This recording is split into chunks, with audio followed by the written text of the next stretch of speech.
Exciting now. We've got my next special guest on the line now, on a Zoom call, live in front of me. The power of technology. We have Ethan Gold. Welcome to the show. Thank you, Danny. It's great to have you on board. I've heard so much about you and your music as well, and would just like to tell myself and my listeners where you're from and what you do. My name is Ethan Gold. I live in Los Angeles. I consider myself a citizen of Earth. Generally, my album, I have a trilogy I'm just embarking on, just commencing this week. Part one, Earth City one. So I'm very much focused on making music for kind of what I see as what's happening in our whole global civilization. So, small goals. Fantastic. And would you say the album's quite ethereal as well as earthy as well? That it's funny. My name is Ethan, and I was just a couple weeks ago thinking about the word ether and I think it's an old Greek notion of like the ethers, the sort of floating energies. I don't know exactly. I think, but I write a lot of music in my sleep. Interesting is not always the kind of most dreamy sounding songs, but I certainly work in those kind of altered realms a lot, and so that probably comes out in the sonics as well. And Sophomore as well. Is that your second album? The Sophomore album. Sophomore album. Sorry, it's my accent. Yeah. No worries. Well, I have part two. This I've had a few other records, and I've done some soundtrack albums, and I had a record called "Songs from a Toxic Apartment," which was another song-based album. And this one, Earth City 1, is the beginning of a trilogy, and part 2 will come out in 2022, and we'll have, I'll be going deeper into kind of the city life themes. In a way, part 2 is a more kind of up record than this one, which is a more reflective album, the one that's out right now. Although there are definitely some up moments, but it's in general, as the subtitle will tell you, the subtitle "The Longing," and it's really about that kind of quieter inward journey that I feel that we've all been maybe wanting even before the pandemic. I think there was a kind of lack of reflection that was hurting all of us. So great that you shared that with us. You mentioned the Bright Lights as well. Your new track off the first album, the living in a city. How does that kind of inspire you in everyday life? Yeah, so Bright and Lonely City, like a lot of songs I write, usually happens kind of almost in an instant or in a dream. And Bright and Lonely City was actually written in San Francisco, which was my hometown, as I was standing outside my father's kind of lonely apartment that he'd been in since I was a little kid. Living alone, my father, and looking out over the night lights of Broadway in San Francisco, in the neighborhood where he was in, and the sense of the kind of infinite allure and also separation that people can feel living in cities. So yeah, and it had reflections in my own life as well.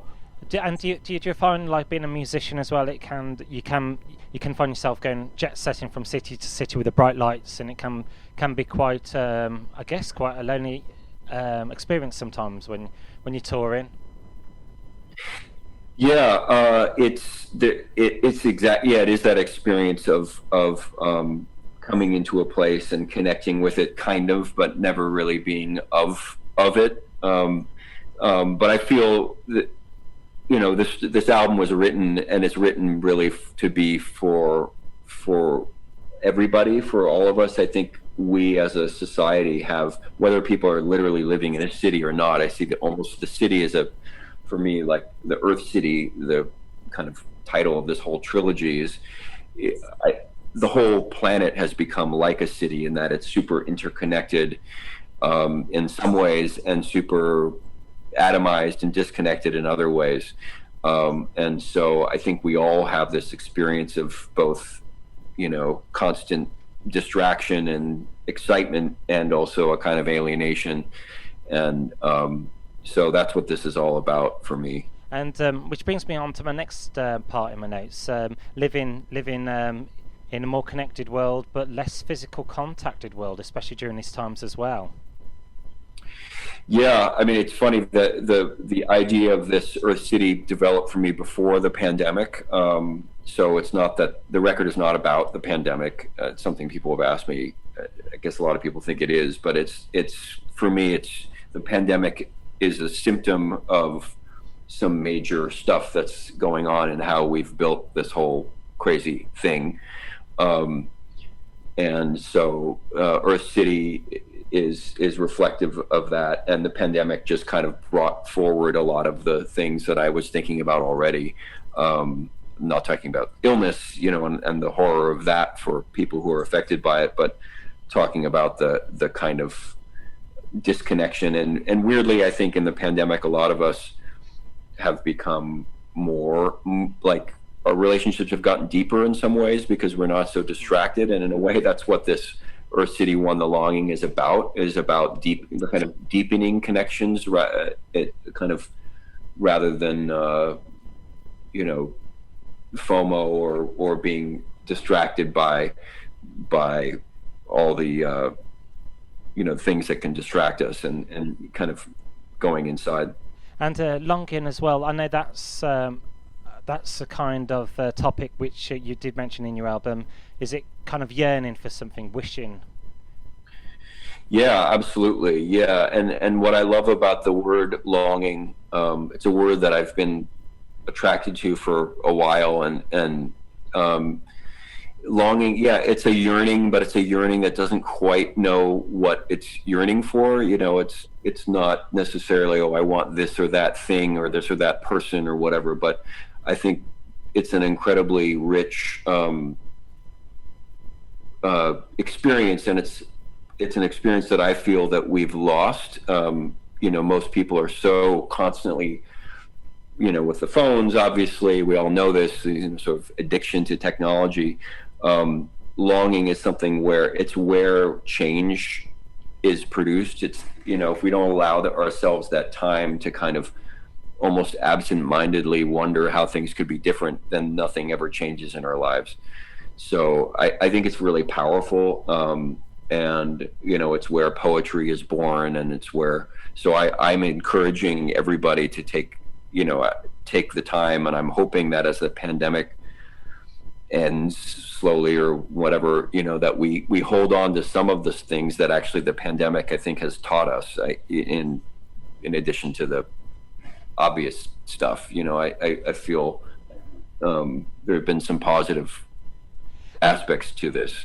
And a couple more to go. Your music as well. Do you write all the lyrics to your to your album, and you also compose, produce, and arrange the tracks as well? Yeah. I write the songs. I write the lyrics and the music. And I produced it. And I've had on this record, I did have other players and other players come in with ideas, and so at some level.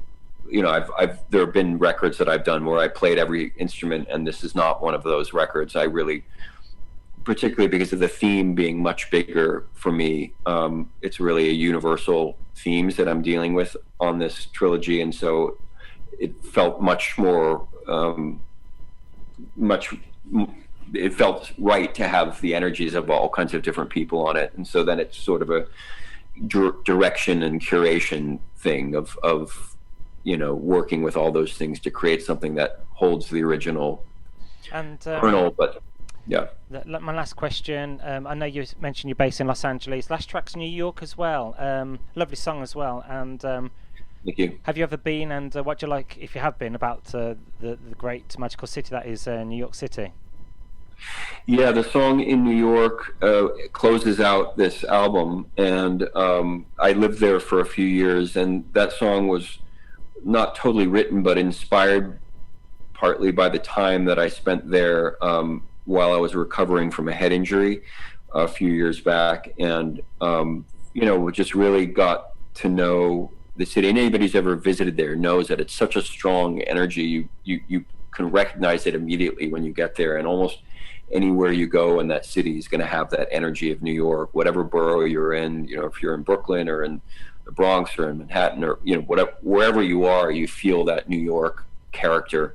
And it's in the summertime, it's sweltering and everybody's out, and in the winter, it's on a snowy night, it can be completely silent and magical in a different way. And so that song is very much a kind of love song to the city, as well as more direct kind of love song. But it's both of those things. An excellent closing number for the first album as well. Well, we have run out of time, but I just want to say thank you for coming on the show today. And your music's on all the platforms as well, like Apple Music, all the platforms people can find you on. Oh yeah, the music is out on. It should be out everywhere as of like a couple days ago. So wherever you listen, and if it's not, you can find me on social media. My name is Ethan Gold, and that's also my handle on most places. I have Ethan Gold Music when I couldn't get Ethan Gold. So thank you for joining us today, and very best of luck with what you do. Thank you so much, Danny. No problem.